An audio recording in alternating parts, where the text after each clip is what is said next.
इधर सीएम योगी आदित्यनाथ की सख्ती के बाद भी बहराइच में आदमखोर भेड़िए का जानलेवा हमला नहीं थम रहा। केसरगंज रेंज के मंजारा तौकील गांव में भेड़िए के हमले में बुजुर्ग पति पत्नी की मौत हो गई। घटना से गुस्साए गांव वालों ने वन विभाग की टीम पर लाठी डंडों से हमला किया है। एसडीओ की गाड़ी पर पथराव किया, उस गाड़ी को तोड़ दिया। वहीं दंपत्ति की मौत से पहले भेड़िए ने 3 और लोगों पर हमला किया था, जिसमें तीनों बुरी तरह से घायल हुए हैं। 2 दिन पहले रविवार की रात वन विभाग ने इसी गांव में एक नर भेड़िए को मार गिराने का दावा किया था। हालांकि इसे लेकर डीएफओ और रेंजर के अलग अलग मत हैं। सीएम योगी ने शनिवार को भेड़िए के आतंक से प्रभावित क्षेत्र का हवाई सर्वेक्षण किया था, जिन्होंने कहा था कि भेड़िया अगर ना पकड़ा में आए तो उसे गोली मार दो। जनता को समस्या से निजात मिलनी चाहिए। उन्होंने भेड़िए के हमले में घायलों को 50,000 रुपए की राशि देने के भी निर्देश दिए हैं। भेड़िए के हमले में 2 लोग जो दंपत्ति रहे उनकी मृत्यु हो गई। ये बुजुर्ग दंपत्ति थे और इन पर हमला करने से पहले भेड़िए ने 3 और लोगों को घायल किया था, जो बुरी तरह घायल हुए थे।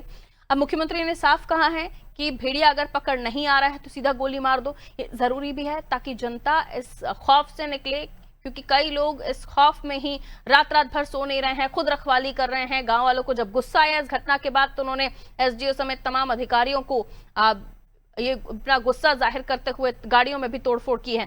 आइए इससे हम और भी ज्यादा जान लेते हैं। हमारे सहयोगी अमरेंद्र हमारे साथ जुड़े हुए हैं। ये बड़ा मामला होता हुआ चला जा रहा है, क्योंकि जिस तरीके से लगातार भेड़िए के हमले सामने आ रहे हैं अमरेंद्र, तमाम कवायदों के बाद, कोशिशों के बाद, मुख्यमंत्री की सख्ती के बावजूद भी अगर हमला नहीं थम रहा है तो कहीं ना कहीं वन विभाग की कोई ढिलाई दिखाई दे रही है।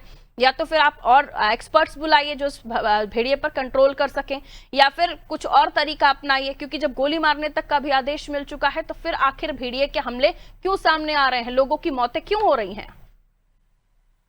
देखिए, कुल मिलाकर ये मामला थोड़ा अजीब सा है और इसे हमें अलग ढंग से समझना पड़ेगा।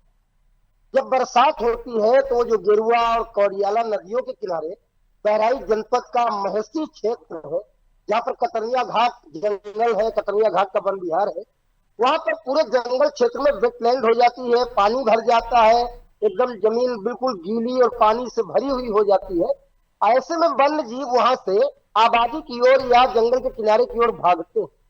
और ये जो गांव बसे हुए हैं, ये कहीं ना कहीं आज यहाँ पर बसावट है, आज यहाँ लोग रह रहे हैं, लेकिन ये कहीं ना कहीं वन क्षेत्र के अंदर जाकर के गांव बस गए थे। एक समय था जब इन चीजों पर बहुत ज्यादा नियंत्रण नहीं होता था, अब लोगों ने अपने घर, मकान और खेत, चीजें वन विभाग के क्षेत्र के अंदर, जहाँ पर जंगली जानवरों का खतरा लगातार बना रहता है, वहां पर जाके एक बड़ी बसावट बना ली।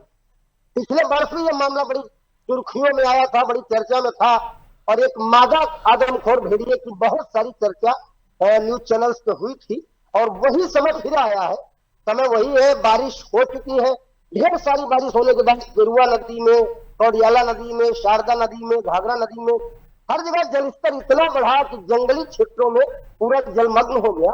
और ऐसे में जंगली जानवर, खासकर बड़े जंगली जानवर जो है, और ऐसे जंगली जानवर जो पेड़ों पर नहीं चढ़ सकते, जैसे भेड़िया और सियार, ये सब आबादी के क्षेत्र की ओर या जंगल के किनारे के क्षेत्र की ओर भागते हैं।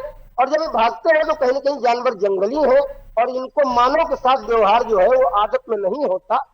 पालतू डॉग्स वगैरह का जो व्यवहार मनुष्यों के साथ होता है वो सब इनका नहीं होता। ये खुद में भी डरे हुए होते हैं और सामने वाले को भी डराते हैं, नुकसान पहुंचाते हैं। और ऐसे में कुछ भेड़िए, कुछ जंगली जानवर जिनके मुंह में मानव का रक्त या मानव का मांस लग जाता है, वो कई बार आदमखोर भी हो जाते हैं। तो स्थितियां कुल मिलाकर ऐसे बनती हैं। लेकिन अब जबकि मुख्यमंत्री योगी आदित्यनाथ ने कहा है कि मानव जीवन अमूल्य है, उसे बचाने के लिए अगर कोई पर्टिकुलर जानवर बार बार हमला करता है और उसको गोली भी मार दी जाए तो मानव जीवन की रक्षा के लिए सही है। तो ऐसे में वन विभाग ने अपनी कवायद शुरू की है, लेकिन एक शिकायत गांव वालों के बीच में एक भ्रम यह फैल गया कि अभी अभी 1 दिन पहले जंगली जानवरों के बीच में जिस आदमखोर भेड़िए को मारने की बात वन विभाग के लोग कह रहे हैं वो नहीं मरा है। और गांव वालों का कहना है कि भेड़िया अभी जिंदा है और उसके ऊपर सियार को मार दिया गया और उस पर दफना दिया गया। तो कहीं ना कहीं इसी बात को लेकर बवाल हुआ है। वन विभाग के अधिकारी और जनपद के अन्य प्रशासनिक अधिकारी पारुल जी वहां लगे हुए हैं और हमें लगता है जल्द ही वो स्थिति को संभालने का प्रयास करेंगे। लेकिन ये मानव और जंगली जानवरों के बीच में जो आपदा की स्थिति हर साल बनती है, इसके लिए कोई लॉन्ग टर्म प्लान की आवश्यकता है शायद, वरना हर साल इसी तरह के, जैसे आपने जिक्र भी किया कि क्यों आखिर ये जो जंगली जानवर हैं या इंसानी बस्तियों की तरफ रुख कर रहे हैं। बहुत शुक्रिया अमरेंद्र जानकारी के लिए।